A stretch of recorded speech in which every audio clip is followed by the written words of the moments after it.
7. Barrett outside the switch. Doncic goes on.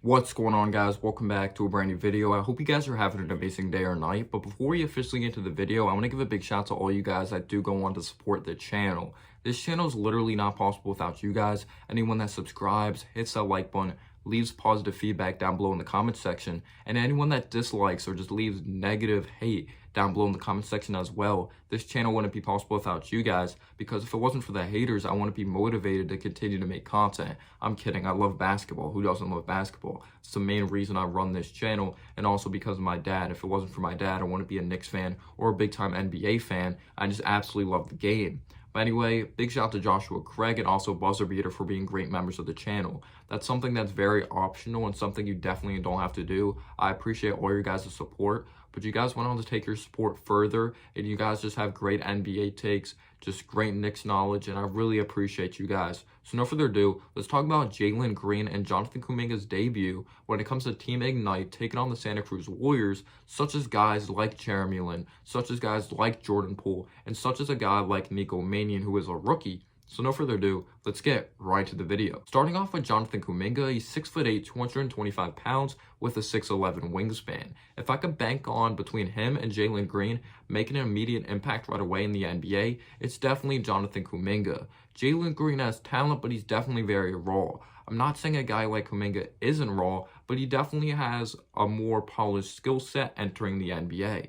But he literally is built like a grown man, and he plays like a grown man. He has a go-to move in his arsenal when it comes to the post. He does a really good job sealing off the defenders, and really does a good job opening his teammates or opening himself up to get quality shots.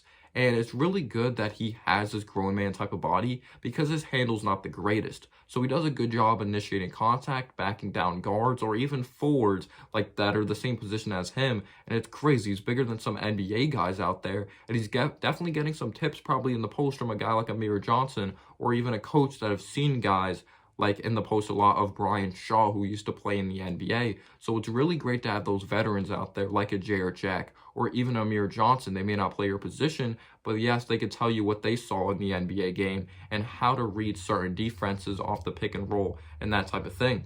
But he's a guy that definitely goes to that fadeaway shot in his arsenal, does a really good job sealing off people and getting open in the post, but it's very early in his career and he's literally coming out of high school. So for him to have that fadeaway shot, I think is very special for a guy that has that NBA-ready body and a guy that's really good of sealing off of guys due to being so strong in the post. So yes, his ability to score the ball is definitely very nice. He's very athletic. He's just not afraid of getting to the basket. He gets to the basket with ease for not having the greatest of handle, but you have to keep in mind how strong he is. So he's lucky that he's built like a freaking monster truck, because if it wasn't for that, I think he would definitely have problems and it would have been a completely different result, because the body definitely helps him out. Because imagine not having the grace of handle and being skinny, then yeah, it's a wrap for you in this basketball game. But anyway, we're talking about what's really going on, and he's built like a freak of nature with a 6'11" wingspan that definitely helps him out on the defense side of the basketball.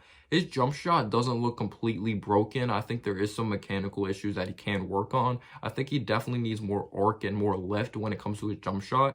It looks like he uses his legs, but for whatever reason, he doesn't get the most of arc on his jump shot. It's kind of the complete opposite with a guy like Jalen Green, which we'll get into later. But I don't think his shot's completely broken. It looks like a Rui Hachimura entering the league. And it's not like too much arc. He needs to definitely work on some things and refine his jump shot, but he's a guy that you could definitely tell doesn't have the most broken jump shot in the world, and most likely it could be around a 33% clip entering the NBA, not above average, but a little below average, and not completely broken. You can't leave him open from beyond the arc. Yes, he's a guy that really surprised me with his court vision in this basketball game. If it was that bounce pass to Jalen Green, sealing off defenders, finding guys like backdoor, I swear this guy has like eyes in the back of his head. The passes he was making were absolutely unbelievable in my opinion. I absolutely loved watching Jonathan Kuminga. He finished with 19 points. He finished with 4 assists as well. And it's really hard to read these high school guys. Like, what makes them a top recruit? Is it the hype? Is it the highlight mixtapes? Is it the stats? Like, what really goes on to being a top 3 recruit,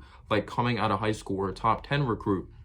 But Jonathan Kuminga has the versatility. He has the NBA ready body. He just has the dog in him, you see. Like, when he has willingness to play defense, he's a stud defensive player as well. And I'm really looking forward to seeing what he can do in the NBA. And another thing to get into, he's so aware on the court. For a guy that's like playing up against grown men, being coached against like grown men as well, he's really good at being aware of where to be on the court. He's the guy that did not look like he was lost whatsoever as well, but is a guy that definitely needs to work on his handle and his jump shot mechanics. Now, getting into Jalen Green, definitely a guy that's going to be taken for his upside at a prolific prep. He's an absolute stud when it comes to the athleticism side of the basketball. He's a very quick first step. He's a guy that's going to really succeed moving without the ball, but his jump shot needs a lot of work. Like, it's worse than Kuminga's when it comes to the mechanical standpoint. It's like he uses no leg in his jump shot whatsoever. It really looks like a guy like Jalen Hands coming out of high school as well. A guy that was very hyped up due to his athleticism.